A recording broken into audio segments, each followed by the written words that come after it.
ચાર વર્ષ પહેલા જયાબેન ઠાકોરના લગ્ન વડોદરાના રાવપુરા પોલીસ સ્ટેશન હદ વિસ્તારમાં રહેતા તેજા ઠાકોર સાથે પરિવારની સહમતિથી રાજી ખુશીથી થયા હતા, જેમને 4 દિવસ અગાઉ પ્રસૂતિ અર્થે વડોદરાની સયાજી હોસ્પિટલના ગાયનેક વોર્ડમાં લાવવામાં આવ્યા હતા, જ્યાં જયાબેને બાળકીને જન્મ આપ્યો હતો. પણ બાળકીના જન્મના સમાચાર સાંભળીને જયાબેનના પતિ અને સાસરિયાવાળા નારાજ થઈ ગયા હતા અને જયાબેનને હોસ્પિટલમાં તરછોડી જતા રહ્યા હતા. ત્યારે 4 દિવસ બાદ આખરે બાળકીનું મોત થયું હતું, જેથી માતા જયાબેને પોતાનો પતિ અંતિમ વિધિ માટે આવે અને પોલીસ તે માટે દરમિયાનગીરી કરી સમજાવે તેવી માંગ સાથે રાવપુરા પોલીસ મથકે મૃત બાળકીને લઈને ગયા હતા. પણ રાવપુરા પોલીસે મદદ કરવાની જગ્યાએ બાળકીની માતાને કાઢી મૂકી હતી તેવો આક્ષેપ કર્યો હતો અને આખરે પતિ તેજા ઠાકોર મૃતક બાળકીની અંતિમ વિધિ માટે નહીં આવતા જયાબેન ઠાકોરે પોતાની બાળકીની અંતિમ વિધિ કરી હતી. ત્યારે જયાબેન સાથે પતિ અને સાસરિયાવાળાઓએ તેમજ પોલીસે કરેલો વ્યવહાર હાલ ભારે ચર્ચામાં છે અને વડોદરા પોલીસની માનવતા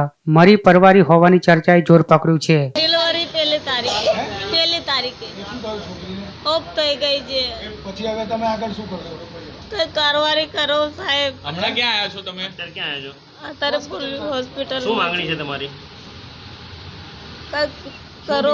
શું તમારી ડિમાન્ડ માંગણી શું છે? શું ઈચ્છો છો તમે? કે એને સજા આપો સાહેબ. સજા આપો એને. કોને આપો?